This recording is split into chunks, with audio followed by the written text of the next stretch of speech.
com a doutora Sandra Rejane, que é reumatologista. Bom dia, doutora. Bom Seja dia. bem-vinda ao Obrigada. Mulher Demais. Bom Obrigada, recebê-la Bruna. por aqui, viu? E você que está em casa sabe que aqui você tem passe livre para participar e contribuir também com o quadro Só Saúde, enviando suas perguntas. O WhatsApp do Mulher Demais fica sempre aqui, ó, na minha mão. É o telefone do MD. Então você manda sua mensagem, compartilha, quem sabe, algum relato com a gente, suas dúvidas no Zap do Mulher Demais. É o 991050400. A gente já abriu aqui o nosso bate-papo conversando com uma paciente, né, doutora? Sim. Mas queria saber de você, o que é o lúpus? Que doença é essa? Lúpus é uma doença autoimune, inflamatória, crônica, que pode atingir diversos órgãos, né? Partindo da pele, por exemplo. Então, pele, coração, rins, cérebro, sistema nervoso periférico, enfim, uma série de órgãos que são envolvidos na doença, que podem ser envolvidos na doença. A gente ouviu a Lilian falando aí, né, que não tem nenhum caso na família. O lúpus está associado de alguma forma com genética, hereditariedade? Quais são as causas, né? Por que a doença aparece? As causas até hoje não são muito claras, mas a gente entende que é uma doença que tem uma genética favorável, né? Existe uma relação genética muito forte, inclusive parentes de primeiro grau, quando você tem parentes de primeiro grau na família com a doença, você aumenta o risco de ter, né? E existem alguns gatilhos, por exemplo, a exposição solar, o estresse, há algumas doenças infecciosas, como as viroses por citomegalovírus. Então, essas alterações, elas estão associadas ao desencadeamento da doença, né? A questão hormonal, porque é uma prevalência maior nas mulheres entre as segunda e terceira décadas de vida, então, onde tem uma ação estrogênica mais importante. Então, todos são os fatores que podem contribuir para o desencadeamento da doença. E existem tipos diferentes também de lúpus, doutora? Como é que eles costumam, né, aparecer também no nosso organismo? Existe o lúpus que é meramente cutâneo, que chama-se lúpus discoide, e existe o lúpus sistêmico. No lúpus sistêmico, você tem envolvimento de vários órgãos. Então, como eu falei, você pode ter envolvimento de articulações, de coração, rins, cérebro, a parte neurológica também, nervos periféricos, pulmões.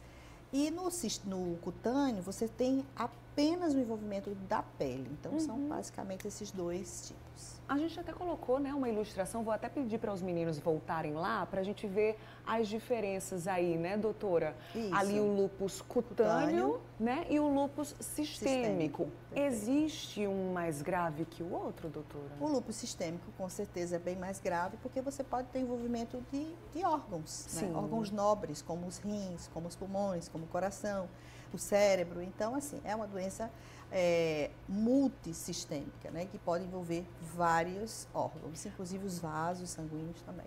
A gente ouviu, né, a Lilian falando sobre o aparecimento de sintomas.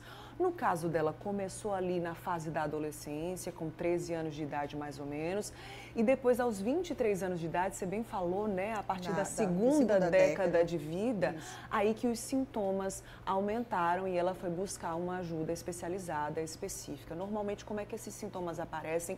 É dessa forma mesmo que ela falou para todo mundo ou depende muito de cada pessoa? Não, depende muito de cada pessoa. Você pode ter o surgimento a partir de uma artrite, ou você pode ter o surgimento a partir de lesões de pele, ou a partir de uma vasculite, como ela falou que desenvolveu uma vasculite, então que é uma inflamação dos vasos. Pode ter o início a partir de um comprometimento neurológico, né, grave. Então, a doença é uma só, mas os doentes são diferentes, né, como eu sempre digo, né? Aparece de forma diferente. A gente já está recebendo aqui alguns relatos no WhatsApp do Mulher Demais. A nossa telespectadora não se identificou, mas ela disse que tem o diagnóstico de lúpus, disse que está aparecendo muitas erupções na pele. Ela está mandando uma foto aqui para a gente, ó, doutora, bem semelhante a uma das que a gente colocou aqui na tela, né? Eu vou até colocar aqui para ver se o Felipe consegue pegar, porque a gente vai preservar aqui o WhatsApp da nossa telespectadora, assim a gente consegue ver melhor. Tá vendo aí, ó? e inclusive manchas nas mãos, né, doutora? Muita gente fala sobre aquela mancha em formato de borboleta aqui no rosto, mas podem aparecer manchas em outras partes do corpo? Podem surgir manchas em várias partes do corpo. As lesões cutâneas do lúpus, elas são muito diversas. Aquela mancha famosa em asa de borboleta na face é uma mancha que está associada ao lúpus sistêmico e que aparece na sua fase aguda. É um lúpus cutâneo agudo, né, da doença sistêmica. Mas existem várias outras lesões que podem surgir. Ela até comentou aqui, doutora, disse assim, ó, tá muito complicado para mim, né? Porque estão aparecendo essas manchas, essas erupções na pele. Essas manchas, elas coçam, elas doem, elas vão e voltam. Como é que acontece? Ou manchas, ou úlceras, ou pequenos nódulos, eles podem ser recorrentes, né? Podem ser dolorosos, vai depender do tipo de lesão que vai surgir, né? Poucas vezes são pruriginosos. Então, são diversas as formas de apresentação das lesões cutâneas na doença. Inclusive, essa doença é mais comum do que a gente imagina. Inclusive, algumas artistas já até declararam nas redes sociais, compartilharam, né, sobre como é que funciona o tratamento, que algumas vezes é uma doença até que incapacita, né, doutora? Algumas artistas precisam, inclusive, parar alguns shows, por exemplo, da Lady Gaga, né? Já aconteceu de ela precisar interromper alguma agenda de shows. A gente está vendo aí a Kim Kardashian também diagnosticada com lúpus. A Selena Gomez costuma também falar muito sobre a questão do diagnóstico. E aí, doutora, assim, é mais comum do que a gente imagina, inclusive com relação às mulheres? Atinge mais as mulheres? Atinge mais as mulheres. Uma prevalência alta entre as mulheres, chega a ser de 10 mulheres para um homem, nessa fase que eu lhe falei, da segunda e terceira décadas de vida. Porque ela pode acontecer em qualquer idade, pode acontecer na adolescência, pode acontecer na senilidade até, mas é menos frequente, né? Aí a proporção já diminui, seria até de 3 para 1 a prevalência quando chega numa idade mais avançada.